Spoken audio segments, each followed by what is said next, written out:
Hi, Raed. You are one of the patrons of the festival Ciné-Palestine that will take place in Paris from the 29th of May. I'm wondering, why do you think that having such a festival is important? Yeah, I think it's important for both. I think it's important for us as a filmmakers because actually we do films because we want people to see them. We want to share something more deep. But from the other side, I think it's very important for Parisian audience, for French audience, because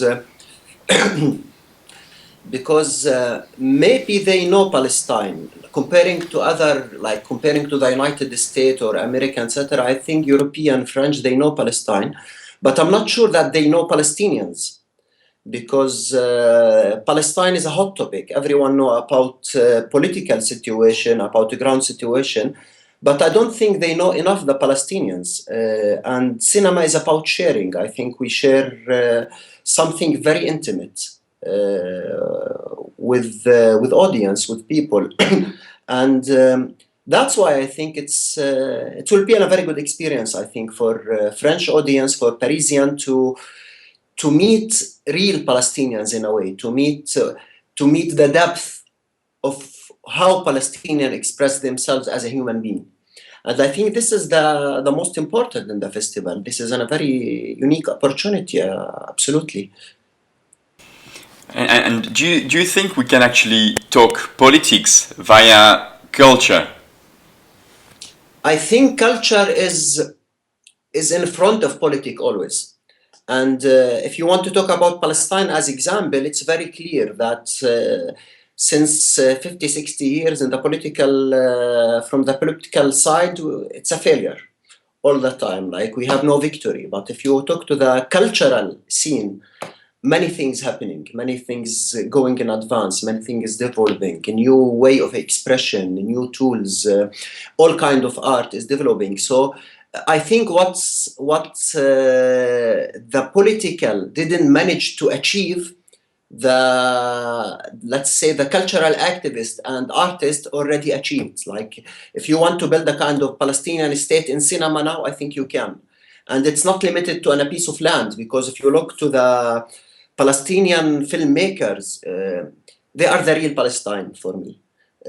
Some of part of them is coming from Palestine, from the United States, from South America. They are living in Europe, in Lebanon, in Palestine, in Gaza, in Israel itself, in everywhere. And that's for me the real soul of Palestine, is the individual, the people, etc. And I think the Palestinian cinema can reflect that easily. But if you want to talk about the Palestinian political situation, it's like now we are talking about West Bank and Gaza, which is 20% of the historical Palestine. Then West Bank is divided to many area A and area B and area C, and Gaza is divided to another side, and Jerusalem is something. And for me, this is a big mess.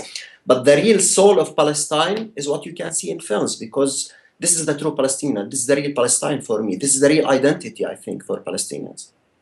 So is there such a thing as Palestinian cinema? I mean, do you feel akin? Do you feel to the other Palestinian filmmakers being from Palestine or from the US, for example? Actually, I feel difference, but in the same time, I feel connected. And this is something very healthy. And I think one day, and hopefully will be soon, Palestinian cinema has the tool to be very rich, because I think our experience is totally different. Like when I'm looking to a film like Shireen Daibis, it's totally, she's like, she lived in the United States. Or Anne-Marie Jasser, her experience totally different than my experience. Or Rashid Masharawi, or Elias Liman, or a new Palestinian filmmaker from, let's say, from some refugee camp in Lebanon, etc.